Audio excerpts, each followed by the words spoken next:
Pernyataan Kombes Budi Hermanto pada beberapa waktu yang lalu yang mempertanyakan balik, bahkan menantang balik kubu Roy Suryo yang hendak atau menginginkan kasus ini diselesaikan, itu sebagai kengawuran dalam memahami prosedur atau undang-undang yang ada.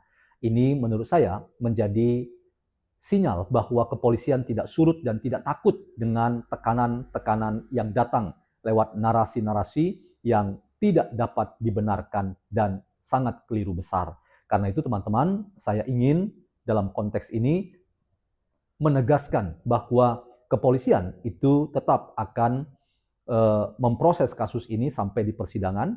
Demikian juga dalam konteks criminal justice system, maka kejaksaan dalam kolaborasi dengan kepolisian akan juga memproses kasus ini sampai ke persidangan.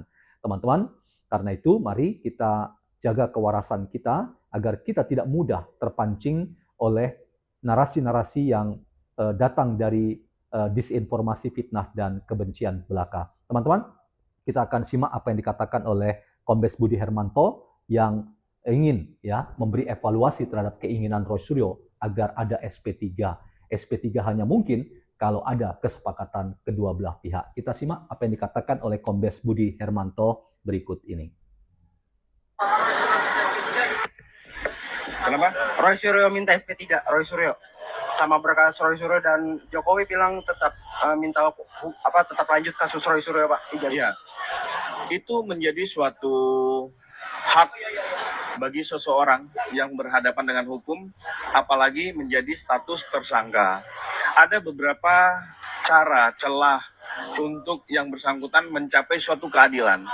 Keadilan bagi undang-undang, KUHP dan KUHAP, bagaimana proses perkara itu P21 di kejaksaan ataupun SP3 melalui tahapan restoratif justice. Nah, ini kesepakatan dikaji dari kedua belah pihak. Ada indikator-indikator terhadap pengajuan tersebut. Jadi ini kami kembalikan kepada pihak pelapor dan terlapor. Hasilnya akan diterima oleh penyidik Polda Metro Jaya. Jadi keputusan untuk melaksanakan RJ perdamaian itu antara kedua belah pihak, pelapor dan terlapor. Penyidik. Oke teman-teman, saya sudahi kita nonton dan kita lanjut di bagian sesi terakhir. Nah terus terang teman-teman, dari apa yang dikatakan oleh Kombes Budi ini, kita sudah mendapat data yang cukup lengkap ya untuk menegaskan bahwa kepolisian tidak surut dan tidak mundur selangkah pun untuk terus memproses para tersangka ini untuk diadili dalam persidangan yang adil tentunya.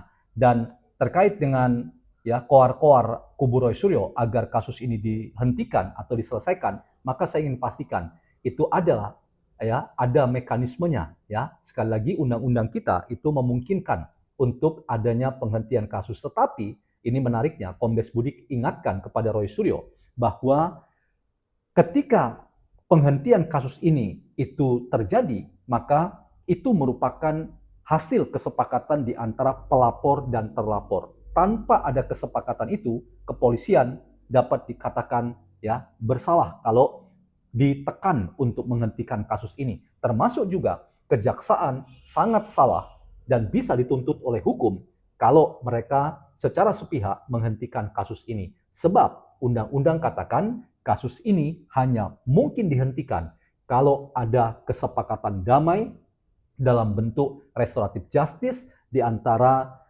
pelapor dan terlapor. Dalam hal ini di antara Pak Jokowi dengan Roy Suryo dan kawan-kawan. Itu artinya kembali kepolisian mengingatkan agar kita mematuhi koridor hukum yang ada, dan yang paling penting dalam konteks ini kita ingin belajar bersama agar jangan terlalu sombong, jangan terlalu angkuh. Kalau memang harapan Anda dihentikan kasus ini, rendahkanlah hatimu, Bang Roy, untuk membangun kesepakatan damai atau mutual understanding antara pelapor dalam hal ini Pak Jokowi dan tentu yang lainnya dengan terlapor, yaitu Anda sebagai tersangka dalam kasus ini.